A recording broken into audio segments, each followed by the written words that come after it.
नमस्कार, आप देख रहे हैं सिटी पोस्ट और मैं हूं अभिषेक मिश्रा। बिहार में बड़ा सियासी उलटफेर हुआ और बिहार में महागठबंधन की सरकार बनी। बीजेपी रातों रात सत्ता से बेदखल हो गई और जाहिर तौर पर बीजेपी इसका बदला मुख्यमंत्री नीतीश कुमार से लेना चाहती है। छोटा छोटा बदला ले भी लिया है अरुणाचल, मणिपुर और दमन दीव में। लेकिन एक तरफ बीजेपी को यह झटका लगा है, बीजेपी सत्ता से बेदखल हुई है, तो दूसरी तरफ बीजेपी के सांसद का बयान आता है कि बीजेपी के लिए ये फायदेमंद हुआ है, बीजेपी के लिए फायदे का सौदा है। मुख्यमंत्री नीतीश कुमार यानी जेडीयू अगर भारतीय जनता पार्टी से अलग हुई है, एनडीए से अलग हुई है, तो ये बीजेपी के लिए फायदे का सौदा है, क्योंकि अब तक बीजेपी के कार्यकर्ता मेहनत करते थे और दूसरी पार्टियों को फायदा मिलता था।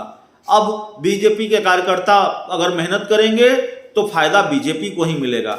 भारतीय जनता पार्टी के पूर्व सांसद हैं, माफ कीजिएगा मैंने सांसद कहा, पूर्व सांसद हैं गोपाल नारायण।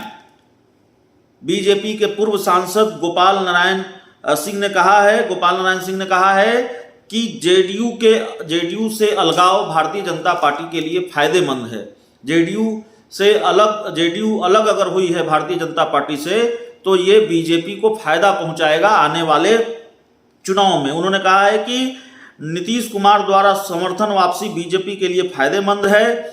संसदीय चुनाव से 2 साल पहले ही बिहार में एनडीए की सभी पार्टियां भाजपा से अलग हो गईं। ऐसे में 2024 और 2025 के चुनाव के लिए भाजपा को समय मिल गया।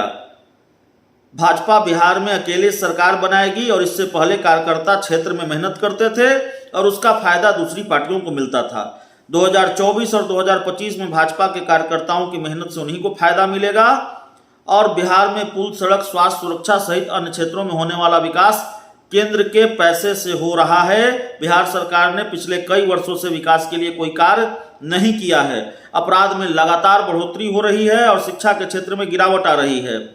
महागठबंधन सरकार में शिक्षा व्यवस्था पूरी तरह से बर्बाद हो गई है, चौपट हो गई है और सरकार की सोच है कि अधिक शिक्षित युवा नौकरी मांगेंगे। ऐसे में क्वालिटी एजुकेशन पर उनका कोई ध्यान नहीं है। बीजेपी विकास करना चाहती थी। तो भारतीय जनता पार्टी के पूर्व सांसद गोपाल नारायण सिंह ने ये कहा है कि भारतीय जनता पार्टी से नीतीश कुमार अलग हो गए, अच्छा ही हुआ, बीजेपी को इसका फायदा मिलेगा, क्योंकि अब तक भारतीय जनता पार्टी के कार्यकर्ताओं की मेहनत का फायदा दूसरे राजनीतिक दल उठा ले जाते थे।